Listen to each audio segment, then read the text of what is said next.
60% of businesses will experience an attack in 2026. Okay, wait. Sorry, 60% experience attacks. I think the bigger risk actually that I see with small business owners is they don't think they're a target because they're small. We see a lot of companies go, oh, that'll just never happen to us. The reality is those size businesses are being targeted more than larger enterprises because it's known that they think that they're not at risk. I'm Greg Forzani with Forzani Business Education, and this is the More Profit, Less Stress podcast, where we provide insights for more profit and less stress in your business now with the purpose of turning it into a valuable asset. Welcome to the More Profit, Less Stress podcast. I'm Greg Forzani, and here today with Kelly Paisley from the IT company. Today, we're going to get into small and big companies' vulnerabilities in cybersecurity. What are some bad habits companies are using that are opening them up to hacking? What things they got to put in place to protect themselves? What to look at when hiring an IT company? What is the balance between security and functionality? Because it's not just your actual security, it's people and the training. One of the biggest paths to hacking is actually people and their errors and understanding how they're using things. There's an arms race between good and bad guys and who's going to win that arms race and what's going on. And then just some real world examples of actual attacks on companies. So before we do all that, just kind of share with us where you're located, what you provide, service area you provide to, because I think you provide more than just around your office. Yeah, so we're based in Airdrie, Alberta, which is just outside of Calgary, Alberta, for anyone that doesn't know. Is it still snowing there? No, it's not. It's nice out. I'm looking at the nice blue sky out my window right now. It was up until about 2 weeks ago. We were still getting snow. So it was a late spring this year, but we finally have some. I'm not going to nice... say this podcast is filmed in August. Yeah. No, it's starting to become nice out. So that's a plus. Good. Yeah, so based just outside of Calgary, Alberta, we service mainly Alberta, but we also service across Canada, and we're also expanding into the United States, specifically into Arizona. So yeah, we've got some work we can do in those areas as well. Wait a minute, if somebody listening to this lives in Tennessee, can you, like, you're virtual, you can help anybody anywhere? Or? Yeah, absolutely. So, part of what we do, and I think I've talked about this before, Greg, we have a very high client retention rate. And that's the result of, while we can do most things remotely, we do like to have an on-site presence just to be there and be available for customers, and also just build that rapport so that we're someone that they know. Trust is such a big deal to us, and when you can't put a face in front of a voice, sometimes it's hard to build that trust. So while we can do everything remote, we do prefer to have somebody on site. But having said that, we're always looking for people in different areas and different markets that we're moving into to be that on-site presence for us. Yeah, so we can service, we can service anywhere across the United States and across Canada at this point. Yeah. Okay, so let's get into this, and let's start with when we were talking a few weeks ago that buzzed my tower a little bit. You brought up kind of the email. The conversation started there and then got into other areas that are an issue, but maybe start with the email thing. Well, actually, what I'll start with first, I just want to touch on what you had mentioned about small business owners not knowing what the risks out there are or what to do. And I think the bigger risk actually that I see with small business owners is they don't think they're a target because they're small. Right. So we see a lot of companies go, oh, that'll just never happen to us. The reality is those size businesses are being targeted more than larger enterprises because it's known that they think that they're not at risk. And so they don't have the security, which is why the bad guys are going after them. Exactly. And if you look at, even in scales of money, maybe from a small business, you might only get $50,000 from them or $80,000 from them. It's still worth their time because a lot of these attacks are happening in different countries where maybe the currency isn't valued as much as us. So that's still a lot of money for them, and especially when you look at volume. So you get 10 of those in a month. That's a significant amount of money. That's a big hit. So I think that to me is the biggest risk, is that companies thinking we're too small, no one will ever come after us. And, that used to kind of be the case. Like years ago, I would tell customers that were worried about it. I'd say, but yeah, I get you're worried, but like, who are you really? Like, nobody knows who you are. You're not that big. But the landscape has changed, and we have AI in the mix now, and it's able to scan very quickly and find at mass scale, like vulnerabilities. So small companies are at much larger risk now than they used to be. I know there's areas of vulnerability you should share with us, but with a small business with security, what are the bad eating habits? What does that look like? In a word, training. just not enough training for the staff. The primary attack vector that we're seeing today is identity. So stolen credentials or service accounts, deepfake technology, voice scans, that kind of thing, email scans. The hardware that exists and the software that exists it's pretty good. It's an arms race between the bad guys and the good guys to make sure the holes are plugged and to exploit those holes. But the primary attack vector really is the people. So training, whenever we see an attack, it's typically because somebody did something unknowingly that they shouldn't have done. Right.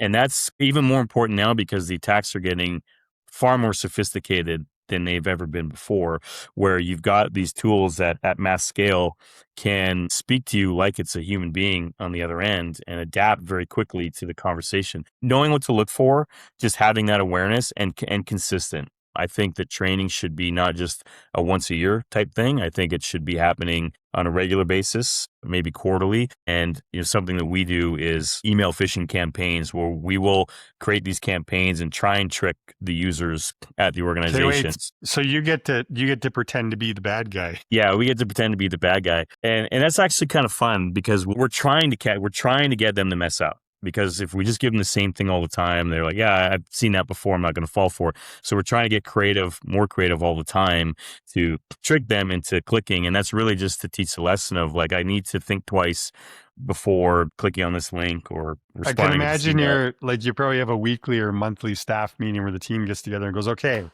let's get out the whiteboard. How are we tricking clients? Yeah. Well, we could do this. It's like April Fools every day here in the IT company. We're always trying to find a way to trick them. But yeah, it is kind of fun on our part. But it's low risk because then with those tools, we get the report back of which users were compromised, and then we can have discussions with ownership to say, these 3 users are historically really struggling with picking up the concept, so they need more training, or maybe there's a situation where we have to adjust their permissions back end just to lower the risk, or however that looks. But it's all very like friendly and amicable with them to just say like, hey, we did this just so that you can not get an actual attack in the future. Okay, so I'm going to ask some questions today, and I guess I'm not doing this to make this sound like a commercial for your company. I'm asking these questions because this is actually a serious thing. I work with enough small businesses to know if a small business gets hit with $100,000 scam or whatever, that hurts, right? It's a big ouch. Yeah. So it is a big deal. It is a big, and if you're saying that most small businesses, which is why we're having this podcast, because if you're saying most small businesses don't have the proper security and they're not thinking about it, then they're all at risk. That for me is an issue. I'm like, okay, that we need to talk about that and shed spotlight on it. So again, this isn't a self-serving commercial for you. I'm asking these questions because small business owners need to know this and need to ask themselves these questions. So just to go back to that, you're basically, I think you're saying a small business, if they hire a company like yours, whether it's yours or somebody else, part of that package should actually be training the team every however often. Oh, 100%. So if they're working with a company like yours and that's not provided, then that's probably a red flag because of what you just said. I think most small companies probably go hire some security package software, whatever, like back in the day, Norton Antivirus or whatever it's called, right? And I'm covered, I'm good, I'm protected.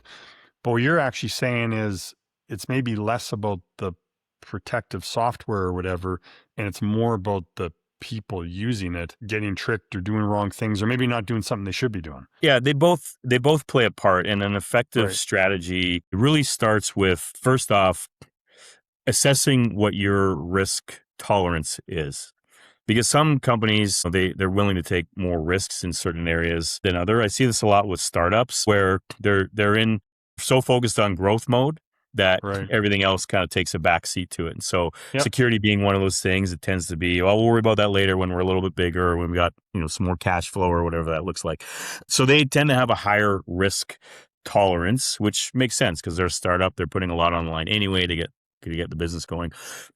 Some companies will have a very low risk tolerance, but there's a conversation to be had there because security and functionality, it's kind of a balancing scale, right? Like Right. the more security you have, the less functionality you have, and vice versa. So the best place that I find to start is really assessing that with customers and go, what is your risk tolerance? What can you absorb? And then having real conversations around, if this was to happen and it cost you $50,000 and you couldn't work for 2 days, can you absorb that? And it's kind of putting it in a real practical, pragmatic scenario for them so that they can really think through that. Because a lot of times it's like, well, what does that mean, my risk tolerance? But it's saying, here's what the impact we've seen with other companies is. So can you afford for that to happen? And if the answer is no, then we can scale up their cybersecurity a little differently than a company that goes, yeah, that would be fine. Actually, we can operate for a week without our computers, systems, and it would be okay. Okay, so then if I'm trying to think, if I'm a small business owner, then here's my question: is there a statistic you know about, or from your experience, what's the number? So you're a business owner, and we always talk about like average transaction and things like that. What's an average? Sorry, I don't mean to laugh and say this. What's an average transaction for a thief? So for small business, what's an average? Like, what's the range, I guess, and Yeah. what seems to be an average or a common number? It's actually a difficult number to pinpoint I'm because sure. every time I research this, I get numbers all over the place. I was trying to figure out a way to put it as like a percentage of the business, like what percentage of revenues is the average attack. I wasn't able All right. to get that sorted out. But you see numbers anywhere from the average attack is $100,000 cost. Now they're including not just your financial payout, but your recovery costs, your downtime, losing sales. That can range up to 500,000. I've even seen $1 million, depending on the size of the company. Ugh.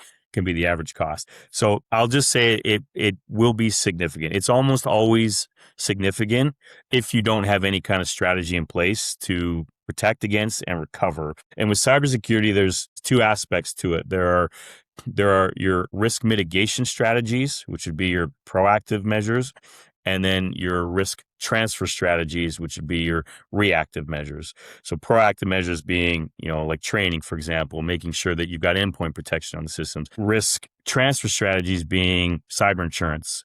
Do you have a policy that's going to cover you if something does happen? So now, in the event that something happens, you can transfer that risk over to your insurance, which will cover you through their policy to, for whatever that payout is, they'll pay that out. If you have downtime, they'll cover you in those situations. That's So a there's good really, point right there. People better go check their insurance policy. yeah. And that's something that we do with our customers is we'll run through and just say, let's just take a look at the policy and see what the coverage is like and make sure that it's adequate for your type of business. And it ties into that risk tolerance conversation that we had in the beginning of what can you afford to lose, and let's make sure your Right. policy will cover that or cover more depending on how that looks.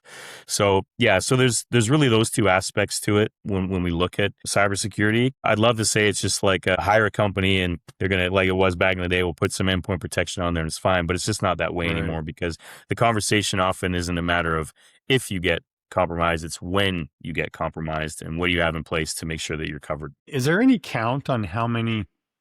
Well, first of all, there's probably no count because who tracks this? But is there a count on like how many of these happen a year in Canada or the US or North America or worldwide? Or like, is there any kind of numbers around that? Yeah, so the last statistic I saw was 60% of businesses will experience an attack in 2026. 60%. Now that's not correlated with like what's it going to cost or Okay, size of the wait. company, Sorry, but 60% experience attacks. will experience an attack. Yeah. Okay. So the truth And is, what percentage of that you think hit roughly? that I don't know. Yeah, I don't know the answer to how What would many be your it best actually guess? hits. Like three quarters, half, a quarter? I mean, based on my experience of working with companies, 75% of those companies will probably experience something. The reason I always go back to training is we can have the best protection in the world, the most proactive plan in place, but if the user still has the functionality, remember that tolerance conversation we had, and they can bypass that, like we can't lock their computer down to a point where they can't work, which would be 100% secure. So they still have the ability to do things. They can still bypass. They can still click on that link in the email. They can still respond to an email and give banking information wherever that looks. And it could be an executive even, right? Like with deepfake technology that's out there, voice deepfake, you can get a phone call for someone that sounds just like me saying, hey Greg, like maybe it's access some emails that you and I've shared. Just calling you in regards to that email. I just need you to transfer 50 grand to this bank account. Just thought I'd call you over the phone and give you my new bank account information rather than sending it by email. And you're going, oh, okay, that sounds legit. So I'm going to go ahead and transfer that off. So Just to validate what you're saying, and it's sort of similar. My wife and I, she owned a store and operated it, which we sold. But when she did, like, I think in the last year she owned it or something, so it wasn't that long ago. She got a call from her staff basically saying like that she was texting them and that this was going on and this was going on and the police are coming and all this different stuff. And it would actually like show up as a text from her, but it wasn't her that sent it. It's crazy what these people can do. It's getting very sophisticated and very difficult to, and I think there's an aspect of fatigue around it as well from the end user of like always being so vigilant that I think sometimes it just slips through the cracks because you don't want to put the effort into verifying if it's real. Like Right. I think that's maybe a portion of it too. I know with me, I think MFA is great. Like it prevents so many cyber attacks, but I get so irritated of having to enter in MFA for every single login that I have. And these days you've got 100 logins plus probably, right? So What's an MFA? MFA is multi-factor authentication. Okay. That's when, you log in and then it sends a code to your email so that you can verify that Right. you're the one logging in. Right. So there's an easy kill right there. That's something everybody should be doing. Yeah. Sounds Yeah, like. that's an easy one. And some of the things we can do with email as well that take very little time, like an hour just to prevent email spoofing. And there's lots of tools out there that we can put in place that will help monitor your email and just let you know. So there's tons of tools that help prevent it. But again, it's really the user error that it comes down to. That's where most of the attacks are occurring is through some kind of identity compromise. So, okay, so I'd like you to share some examples of like whether it's email or AI or cybersecurity. Like we'll go through each of those and whatever else you're suggesting that people be aware of. But I want to go back to something you said earlier. So I'm assuming probably what's not helping this situation is AI is so new and it's being promoted like everybody go use it, leverage it. Hmm. But it seems like it's kind of the wild, wild west. And therefore like the human restrictions around it or protocols or training or are probably literally non-existent in all sizes of companies. Like it's probably taken us backwards with security, I would think, with human behavior and security, if that makes sense. Yeah, I don't know if it's taking us backwards. Yeah, I mean AI has created this landscape where again the scale and the speed at which it can look for vulnerabilities is something we've never seen before. And there's a few recent examples of tools being used by the good guys. Like there's a bunch of companies that kind of collaborated together using AI tools from a security perspective that's uncovered vulnerabilities that have gone unnoticed for like 20 years that human beings just never picked up on. Within minutes, these AI tools are finding these vulnerabilities and alerting about them. So that's the good guys using it. The bad guys are also going to be using it the same way. And so that's where it becomes this arm Right. race of let's find. So, the good guys using it is great because they can find it and patch those vulnerabilities before they become an actual exploit. Bad guys find it first and they're going to put it out there wherever it's going to go and start taking advantage of those exploits. So yeah, it's definitely changed the landscape significantly by having tools like that available. So, and then to your point of people using the tools, and I think we're getting a lot better now, but there's still a lot of people aren't using AI. Like, it's surprising actually how many people aren't using AI tools in their organizations, partly through fear, or whatever that looks like. Did I say fear twice? Yeah. Yeah, partly through Well, fear, it's or twice as important. yeah, twice as important.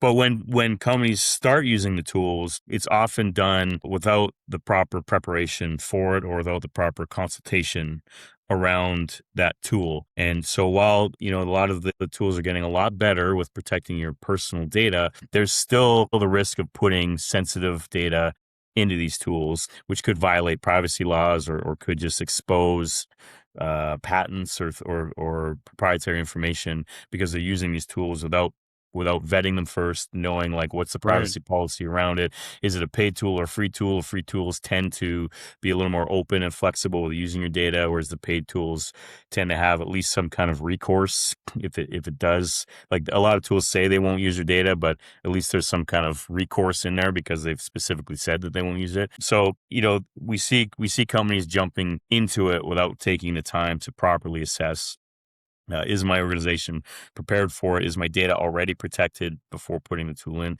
Because one thing to remember is you put an AI tool in your organization, and something really coming popular now is like Claude Code, where you can make this like assistant in the back end that helps you with everything, which is great, but it also has access to everything.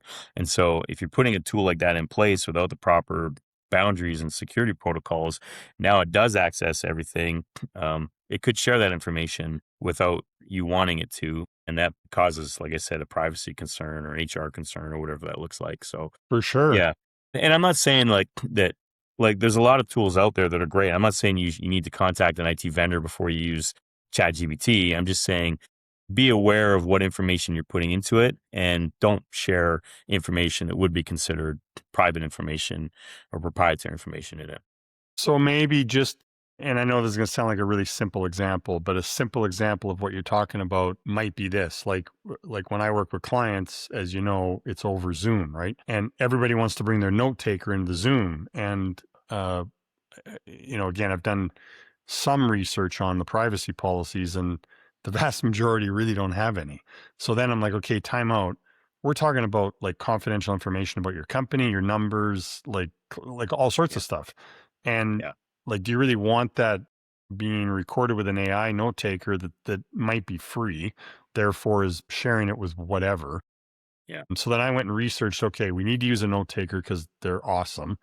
The good ones are awesome. And I researched which ones have the best privacy policy and found the two that seem to have the best privacy policy and picked one of them based on the features.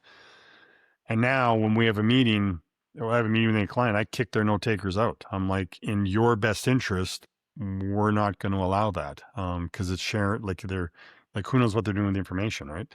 Anyway, that's a minor example, but Yeah. I But a going really good through one. that process, I understand what you Yeah. mean. Like, holy crap, they have access to all sorts of stuff. Yeah. Yeah. Minor example, but a really good one. And to further that point, this isn't security, more of a irritation. I was in a I was in a meeting, a training seminar yesterday through Teams, and I remember seeing four different people where their little note taker comes on and it goes, so and so's note taker's taking notes. And then at the end of the meeting, I'm getting emailed like four or five different versions of the notes. So Right. Right. I I'm agreeing with that. I love what I'm you like, said of like when you're kicking other people's note. Yes, please do that. Like if you're hosting the meeting, kick everyone else's note taker out. yeah. Just leave your own and email them a copy of the note because, yeah, and eventually you're going to see like 20 people in there all taking notes of the same meeting.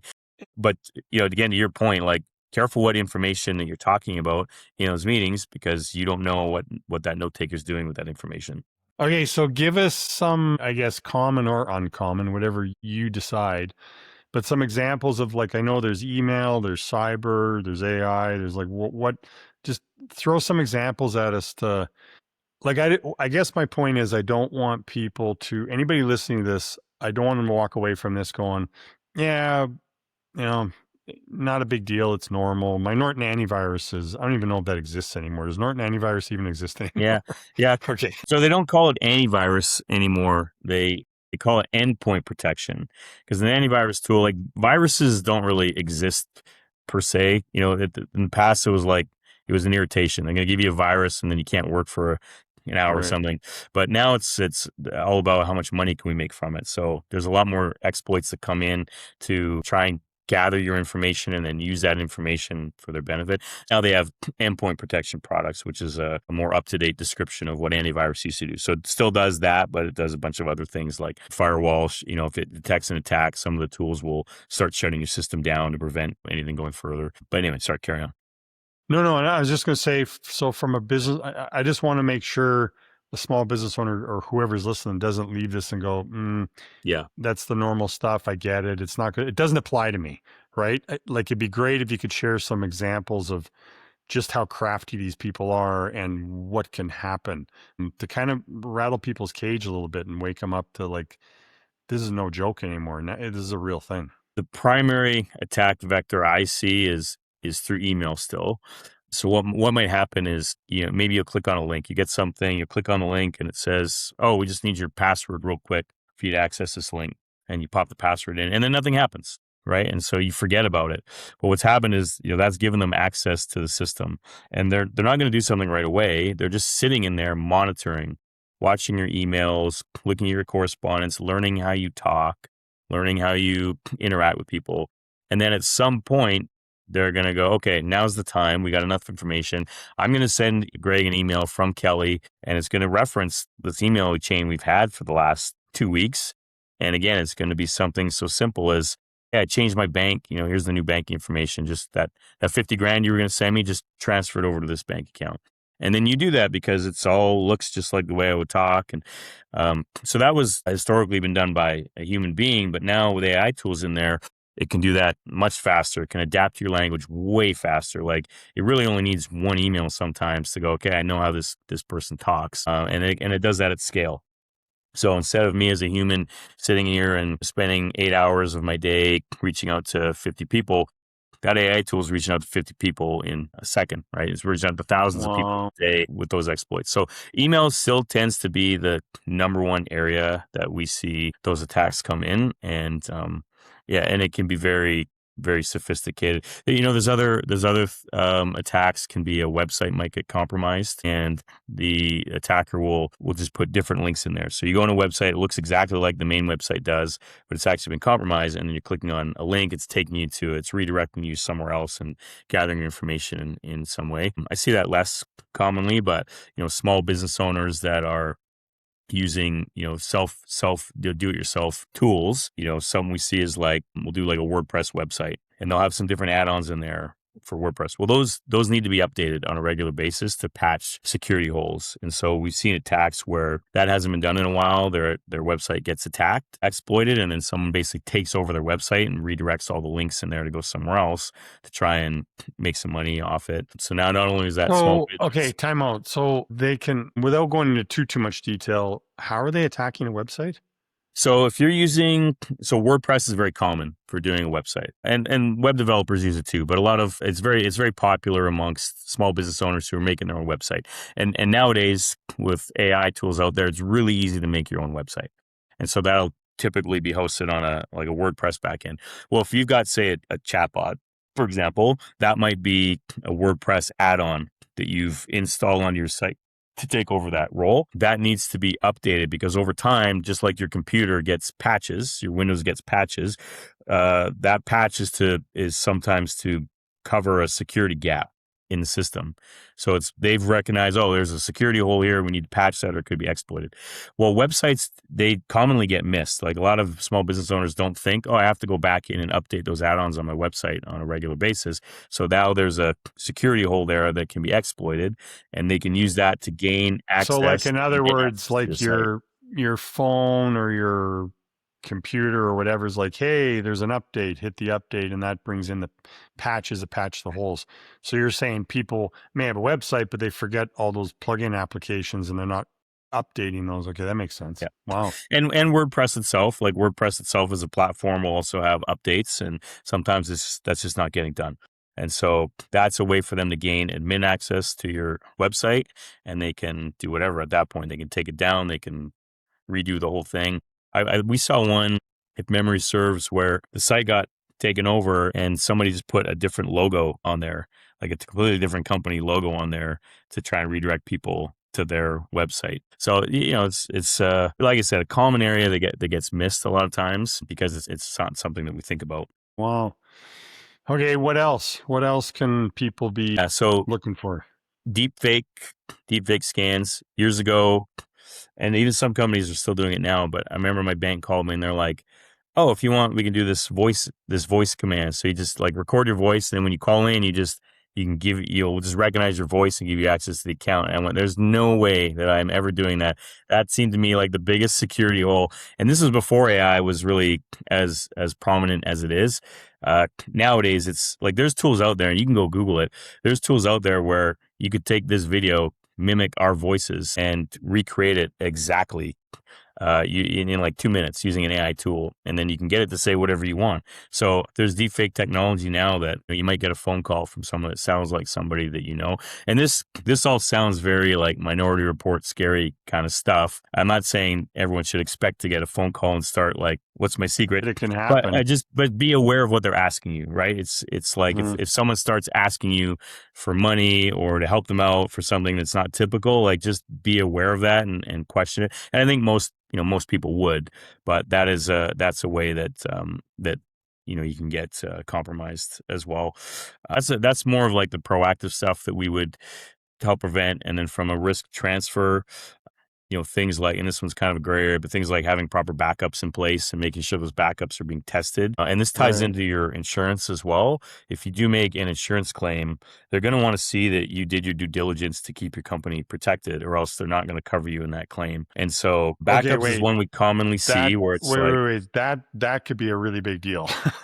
yeah, So you're saying the insurance policies probably in the fine print say if you're not doing proper security protocol, we're not going to insure this cybersecurity attack.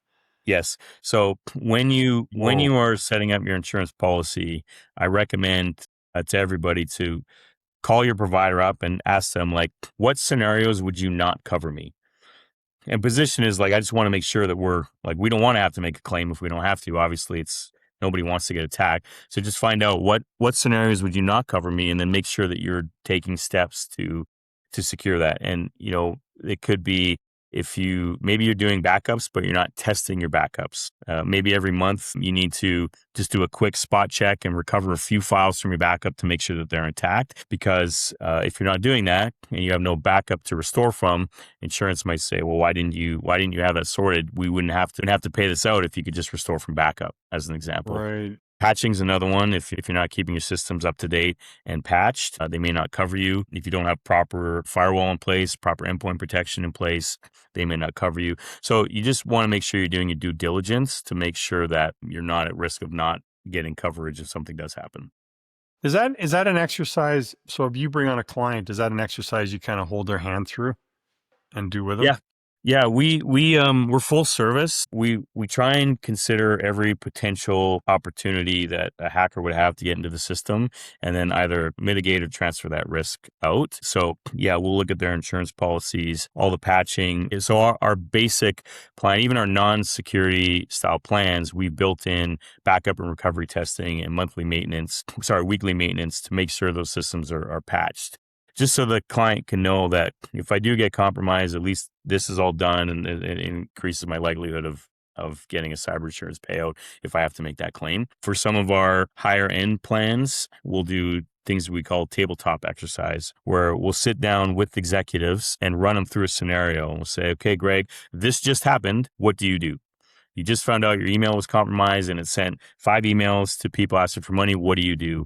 And the purpose of that exercise is so that everybody knows what the plan is, so that we can minimize the impact of that attack. Because if you don't know, maybe you don't know that you're supposed to reach out to your insurance right away and inform them, hey, this just happened. We have our IT company looking at it, because insurance wants to know that. If you wait too long, they may not cover you. So who needs to know about the attack? What protocols need to be put in place to recover from that? So that's what a tabletop exercise does, is it kind of runs everybody through that scenario so that they're prepared when something does happen. So we try and cover off all the different things that we can think of that might impact the attack, and really help. If you do get attacked, you want to minimize the impact and recover as quickly as possible. So what do we put in place to do that? It's those kind of things. We also utilize some AI tools ourselves. We've got a 24/7 security operations center that's monitoring the network, and if it detects any kind of compromise, it will alert us so that we can take a look at it right away and assess, is this actual an attack, and if it is, take action. So side question, did you get like training at the CIA or MI6, or what's the No, no, that's a whole other level of cybersecurity training. Can you When you hear imagine? about like those guys that hacked the Pentagon and they never hear them again, they're probably working for the Pentagon now. Right. Yeah, Yeah. Yeah, for yeah, sure. yeah. That's a whole other level. Yeah. Bad news, good news. Bad news is we caught you. Good news is you can take this job, or we're going to send you to Siberia for the rest of your Yeah, life. yeah, precisely. Yeah, Right. yeah. Okay. So I'm a small business owner. Hiring an IT company, that's out of my league. It doesn't make any sense, which sounds like that's not true.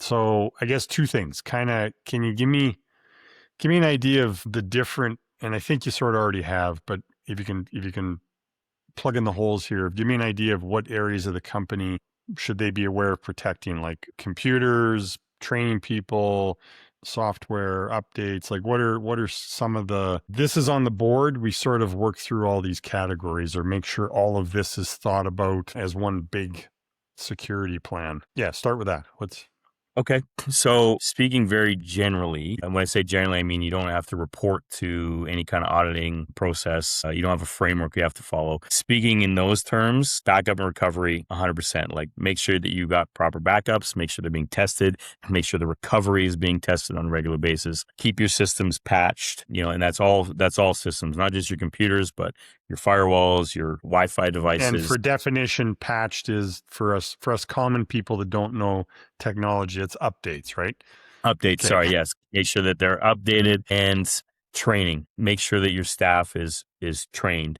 I think that is one of the most important things you can do because again, identity being the major attack vector that we see today is make sure that your staff is going through some kind of training. And there are some free tools out there. Like if you're a small company, the government of Canada, I don't know, the US government may as well. I'm actually not sure about that. I think that's more state dependent, but there are usually some resources in place that you can access to help train your staff. So in Canada, it's Cybersecurity Canada is the name of the program, and that's a federal government sponsored program, and you can get your staff on there to get trained up. And if you want to go a little farther, then things like phishing campaigns, just testing the staff to test their knowledge to make sure that it's up to date, and just talk about it. Like have conversations about it with the staff, not to scare them, but just to bring the awareness about it of, what do we do if this happens? Does anybody think maybe they were compromised, and create an open atmosphere for people to come so they're not hiding the fact that they were compromised as well. And we've seen that in the past where somebody was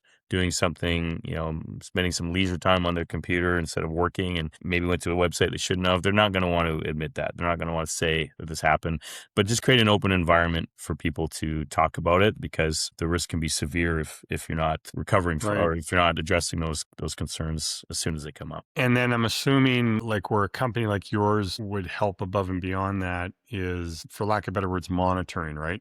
Yeah.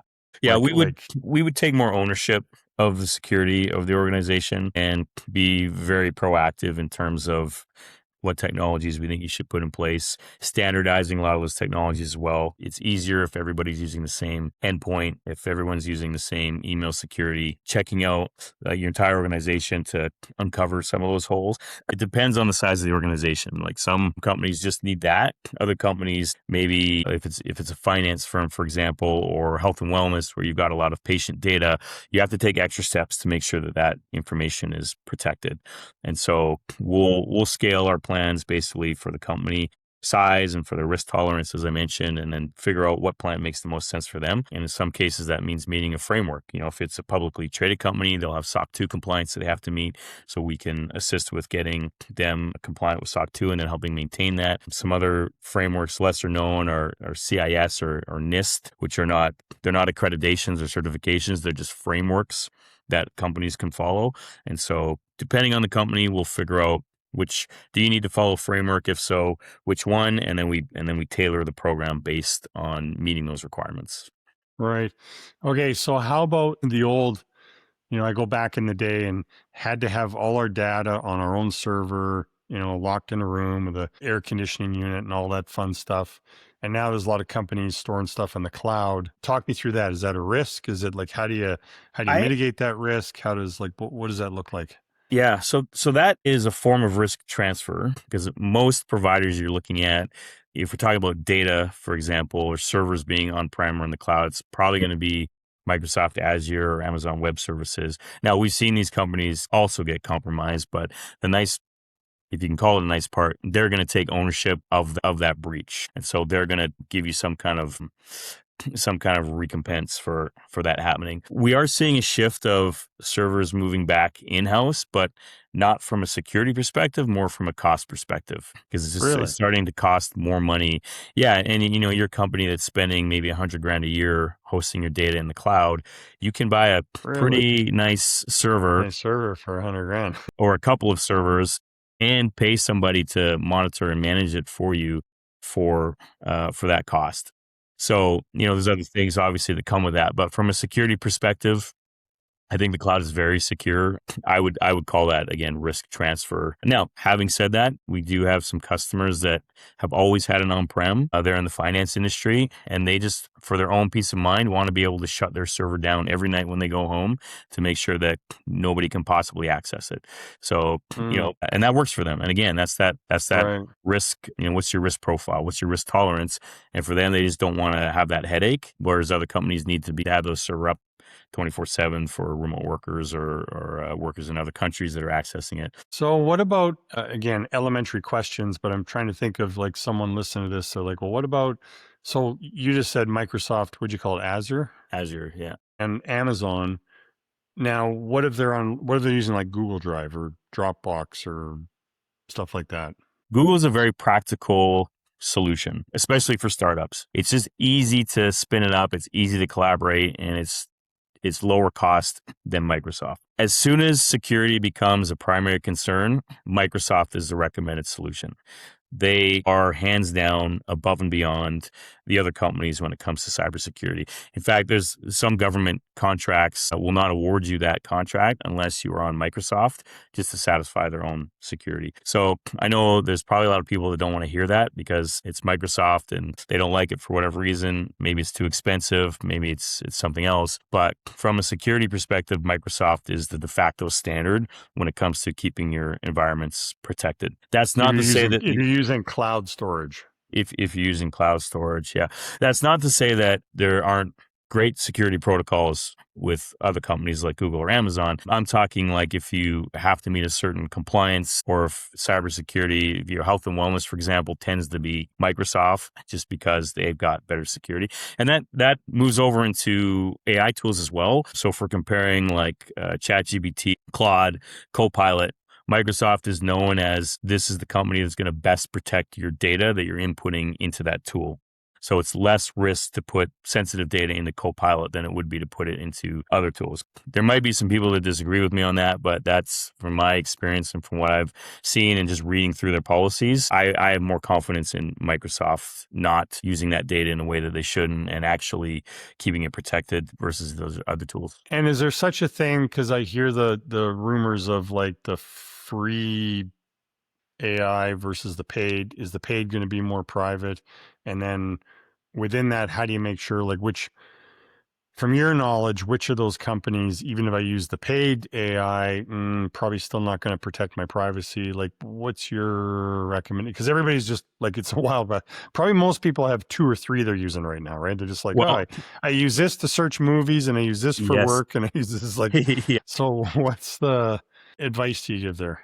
Well, that's that security versus functionality conversation that we were having before. Not all these tools are equal. Copilot works better for certain things. Claude works better for certain things. ChatGPT works better for certain things.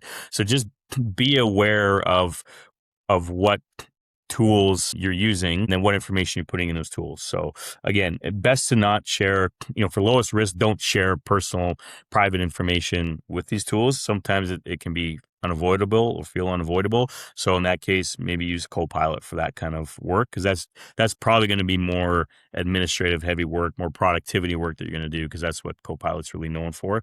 For things like coding, Claude's kind of becoming like the de facto standard with coding. Right. So, that's a little different because you're probably not going to be sharing personal private information in that tool when you're developing a website or doing something like that. And as far as free versus paid tools, the free tools are getting better. There was a time where I would not suggest using a free tool unless it's very generic searching, but they're getting a little bit better. I still would gravitate towards a paid tool, but always read their privacy policy. Those privacy policies change all the time. as well. So Right. make sure that you're just reading through it. And if you don't want to read through it, I get it. Just take that privacy policy, put it into the tool, and just ask it to review for you and say, like, what risks Right. do I have? Put this in perspective for me.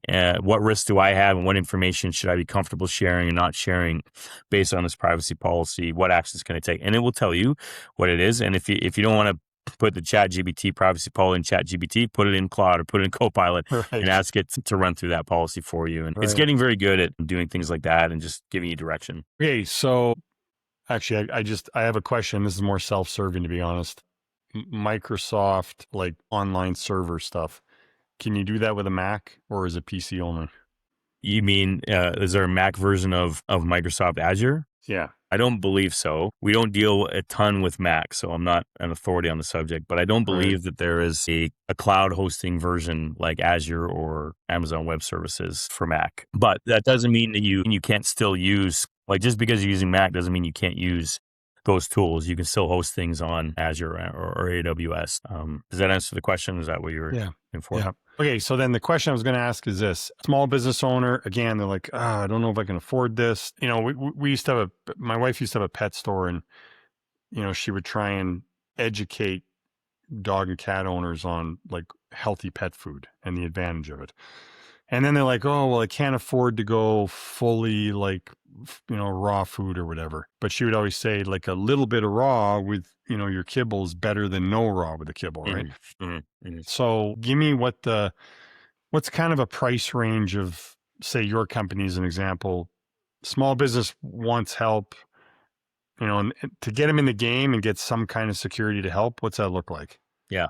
Well, it's expensive to be cheap. So I would keep that in mind when you're saying I can't afford cybersecurity. But for a company that really truly, just doesn't have the budget for it, or maybe it's just a one person organization, or oftentimes we see companies that are maybe in a trade that don't take it as seriously because the primary product they're offering isn't something supplied by sitting on a computer. It's Right. tradesman Plumbing who's or out there, whatever. Yeah. doing the work. So they don't tend to take it as seriously. Look at some of the free tools, like I mentioned, Cybersecurity Canada. That's a way that if you have the time, you can go through that. I believe there's like a checklist in there that you can go through as well, and it kind of guides you through what you want to do or what you need to do to get secure. Just at least do that to give yourself some awareness, and then find some kind of training that you can put your staff through as well. So Cybersecurity Canada can help with that. But for other companies or just any company, again, it's expensive to be cheap. It's probably going to cost you less than you might think to get yourself secured. And it's like, what's your risk tolerance? So companies that have to meet a framework probably already have cybersecurity in place. I'm talking more companies that maybe don't have anything that they don't have to meet any kind of reporting requirements or regulations. Right. They may not. Those programs, at least the way we do it, is scalable. So we'll assess all those things I talked about in the beginning, and then we'll build something that kind of meets your requirements, but be very transparent of, like, here's where your risk still exists because we haven't done this. But if you're okay with that, then at least you've got these areas covered. Okay. So again, just the reason we booked this podcast, it's not some kind of advertisement. When we were talking the other day, I'm like, wow, people need to hear about this because this is a real thing out there. That being said, because I appreciate you sharing the information, to give you a plug, like, I know you pretty well. I know you're not a sales guy. I truly believe you have the best interest of your clients at heart. Oh, thank you. Which is awesome, and I respect that. Why somebody listening to this is thinking about getting IT help, security help, anything like that. Why you guys? Yeah. I love this question. And for the longest time, I didn't know how to answer it because there's so many of us out there. There's so many managed services or cybersecurity companies out there. So what I default to now is our track record. We've got a 99% client retention rate, which I think speaks for itself. Our employee turnover is 1%, meaning that the same techs that set you up are probably going to be here to continue maintaining you over time, which is also good for security as well. Our average length of engagement with a customer is over 10 years. Wow. And that is without having any contracts in place. So we have a 30-day month-to-month contract. So I think that speaks for itself as well. Our clients aren't locked into staying with us. They're staying because they choose to and because we have to show up every month and prove to them that we're going to be here for them. And accountability plays a big part in that as well. We're very transparent. If something goes wrong, we're going to take ownership, and we're going to let you know, even if you don't suspect that it was our fault. We're going to still tell you, like, well, that was us. We messed up. Here's what we're going to do to fix it. So that's the best way I have to answer that question, is just kind of look at our track record, because those statistics just wouldn't exist if we weren't good at what we do. We're people over profits companies. You said we have our clients' best interests at heart, and that's how we provide such good service. Is we really truly care about what we're doing. And so, technically, any company you ask is going to be technical. They wouldn't be an IT company if they weren't able, technically, to handle these things. So, Right. it's really like, I get it. I guess asked a lot by new leads, like, well, we have this software, and this software. Can you support that? And I always go, you're asking the wrong question. You're asking the wrong question. Just because I can support it doesn't mean I'm going to do a good job supporting it. Because of course I'm going to answer yes to that. What other questions can you ask, and what other statistics can you look at to know? And then I strongly urge any company that you're looking at, including us, is when you get to that point, get some referrals. Ask to talk to some existing customers and get the full story, because this is, especially with cybersecurity, this is probably the most intimate relationship you're going to have with a vendor. We have access to absolutely everything, all of your data, the keys to the kingdom. So you really want to know that you can trust this company, not just on technical ability, but on character and how they're going to show up for you. That's a good answer. Actually, I really like that. I think you're spot on. There's obviously technical ability, but to your point, you're in an industry where if you don't have the technical ability, that's going to show up super fast, right? Yeah. Like that's going to be obvious. So then Yeah. past that, it's the relationship and how you manage it and client retention. Yeah, that's really good. I actually appreciate that. And just to speak a little further to that, so you mentioned, that issue might show up very quickly. And sometimes it will, and sometimes it won't. An example I'll give is like backups, where, you've got a provider and like, yeah, we're backing things up. And I hear this more times than I wish I did. But it's like, yeah, we got hit with a cyber attack, and turns out they weren't doing our backups for us. So we lost everything. And now we're looking for a new IT company because this is what happened. And on the flip side, I was talking to somebody recently that got attacked, and they said, that IT company was in there within an hour, and within 2 hours, they had everything back up and running because they were doing a good job. The difference between those two companies is there was a really strong relationship with the IT vendor that came in and had everything up within 1 or 2 hours. And it's something I think that often gets overlooked with IT, because, to speak candidly, there's a reputation about being an IT person. We kind of get like shoved down the social totem pole a little bit just because of what we do. People don't understand what we do. And in fairness, there's a lot of IT people out there that are just really difficult to have a conversation with. So that relationship doesn't get built. Or the executives of the company, and this also is really important note, I think, for the success of a relationship, is they need to be invested. Like, it can't just be something that, I hate IT, I don't want to deal with it, just go deal with it. Those conversations need to be happening. And so a good vendor will be able to translate the technical into your kind of speak. We call it translating nerdinese into human language, but you should be able to feel at ease enough with that person to have a conversation with them, so that it's not painful. You will understand what's happening in the organization.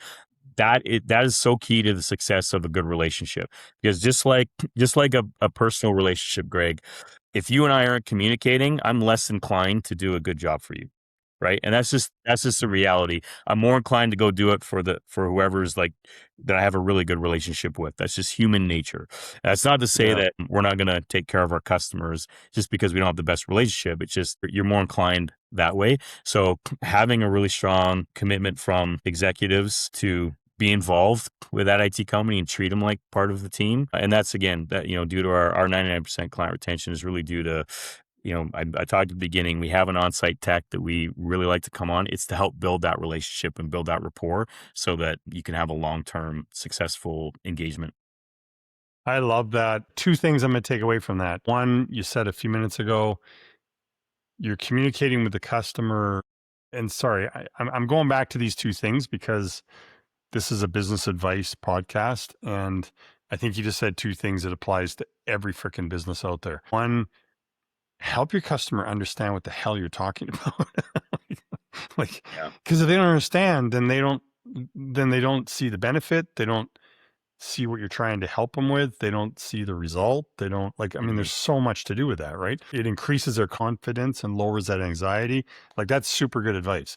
And the second thing is build a communication relationship with them. Like, have dialogue, whatever that looks like. If it's digital dialogue or on the phone or whatever it happens to be, but yeah, have the relationship build. Like, there's a lot of great stuff coming down the pipe with technology and AI, but one little fear I do have is piggybacking what you said there about that relationship with your customer. Hmm. Like, if companies go too far down the AI road and sever those real human relationships, I think that's going to hurt some companies. Like, I think people, like, we'll see, to be determined. But yeah, that's just really good advice. Forget it's from an IT company. That's just awesome advice, period, about business. Yeah, I have concerns about the human connection component as well as AI becomes more ubiquitous. And I think, as humans, we crave that connection. So I don't foresee it going away completely, but I do see some damage being done with an AI tool today.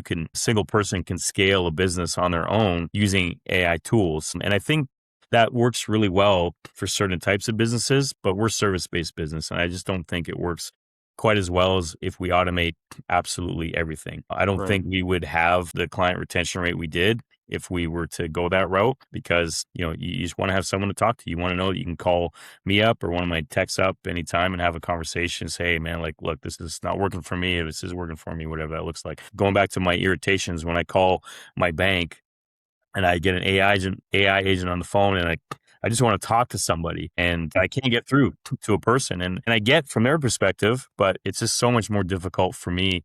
Or like, you go to a lot of websites now and you can't even find a phone number on the website. It's all Nothing. email or chatbot. And sometimes Actually, in a lot of cases, there are becoming too many cases where you can't even find that. yeah, yeah, It it's gets getting like you harder and need a harder. magnifying glass and you got to look and it's like, oh, I think I see a dot. And if I zoom in, oh, the dot says chatbot, click here. Yeah, yeah, yeah. I, Yeah. I was on with my bank, and I was talking to an AI agent, and it wasn't getting me where I wanted. And I said, I really just want to speak to a human. And it says, well, you're talking to me. That's what it said. And I Yeah. went, oh, Perfect. okay. Put Right. me in my place.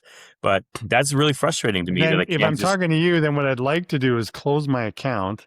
And actually, since you're working with me, can you set the new one up for me at your competitor? yeah, yeah, exactly. It's just, yeah, it was very irritating when I can't get through to a human being. And I think what you might be trying to say is, like, it's not like people want to get through for everything, but Yeah, there are some things where it just, like, if I can just get through to somebody, I can resolve it like that yeah. instead of going through a bunch of hoop to do. Yeah, it gets frustrating. I get it. So our producer always likes to throw a couple of questions at us that are unprepared, more personal questions, get to know us. So I'm going to read them for the first time. Okay, first question. What's one thing from your pre-entrepreneur life, so like a job, a hobby, etc., that surprisingly helped you succeed in business? And you're not allowed to say how you can put together Lego in the form of whatever character. So one Although one actually, thing that might be an answer for you because your IT infrastructure, maybe a good answer.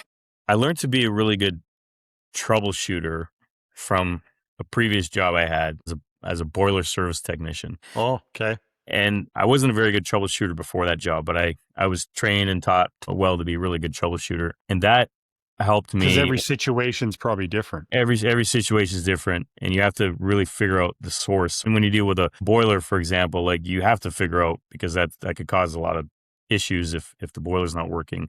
So you have to get to the source, right? You can't just like, okay, I think I got it fixed and move on. Patch the symptom, but not the actual cause. So that helped me immensely with this business, because I brought that mentality here when fixing computer issues. And it's very simple in this industry to just fix the symptom instead of fixing the cause and moving on with your day. And then maybe the issue repeats itself a week later or a month later, and it's like, oh, that's an opportunity for me to charge again for the same thing, but I didn't want to build a business that way. I wanted to eliminate the recurring issues that customers had.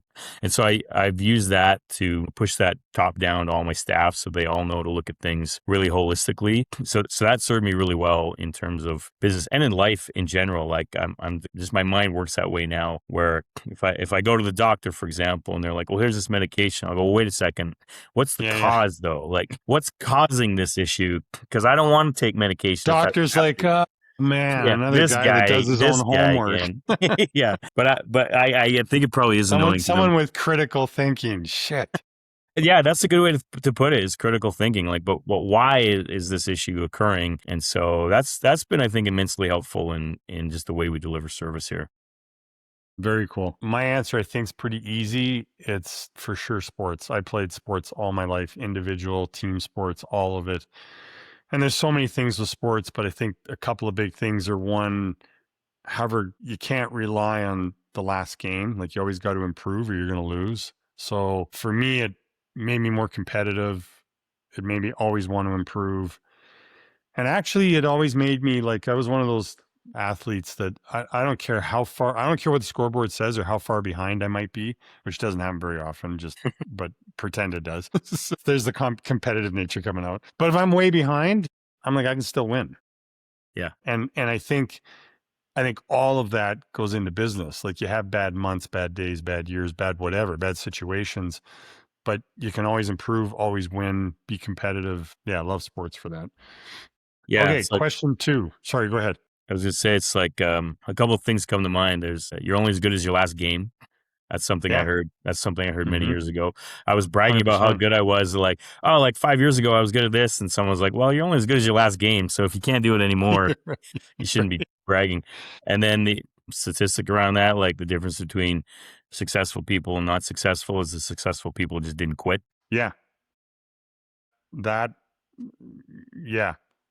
100% agree with. There's a majority of people, 1,000% agree with they that. quit like right before they were about to hit success. They just quit, and then they just hung on a little bit longer, it would have worked out for them. Yeah, I totally agree with that. Okay, question 2. If you could hire a superhero to help with your business, You already know the who answer would to it this be? question, Yeah, Greg. I know. That's why I'm laughing. Who would it be and what would they do? Yeah. Batman for sure, because he has the answer to every single problem. But I don't know how great he would be for corporate culture. I think his dark brooding yeah, I think he might be a little intimidating to the other staff around here, but Batman for sure. Batman. So I've had this with a good friend of mine. We used to get in these debates of like Batman versus Superman, Right. and I was always on the There's Batman. a movie. Yeah, I was always on the Batman side. I'm like, but they're like, but Superman could just do this and kill him. I'm like, yeah, but Superman wouldn't do that, and Batman exploits that weakness. Like, he knows your behavior so well. He knows exactly how to beat you in any situation. It used to be really fun. We'd go on for like 30 minutes of like a scenario, and then how Batman would resolve that scenario. It was super fun. Batman hands down though, because he has the answer to every problem. Batman had to earn it. Yeah. That's in the one of the movies. I don't know if it's the Superman Batman movie, but the Flash asks Batman, is like, "What's your superpower?" And he goes, "Being rich." Yeah. Yeah. You can afford all those great gadgets that he has. Yeah. Totally. Mm. Oh, crap. I don't even know how to answer that question. I'm going to sarcastically say Hulk for only one reason. I think, I don't know, and it's not a reason you're going to expect. Mm-hmm. So he's not my final answer, but I'm going to say this as a joke. I would say Hulk because he's got by far, the best like tagline or one-liner of any superhero, like Hulk Smash. Hulk That's smash. freaking awesome.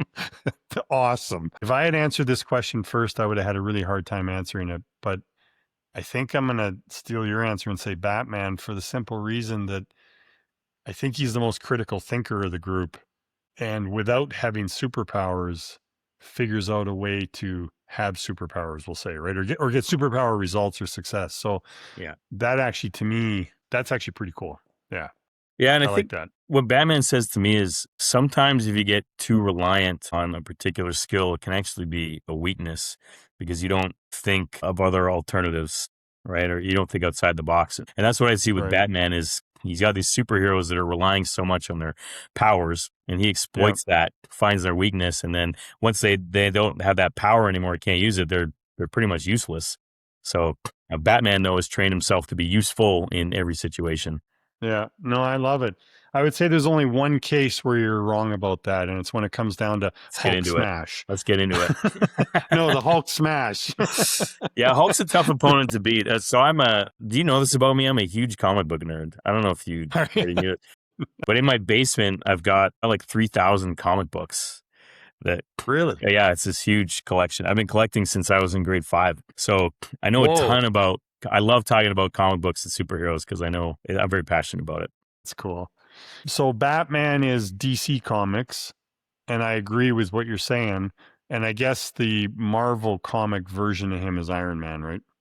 No, actually, there's a Marvel version of him called Nighthawk. Marvel and DC have historically just ripped each other off throughout the years. Right. So like DC will come up with a character and then Marvel will rip it off and vice versa. So DC had the Justice League, which was Superman, Wonder Woman, Batman, The Flash.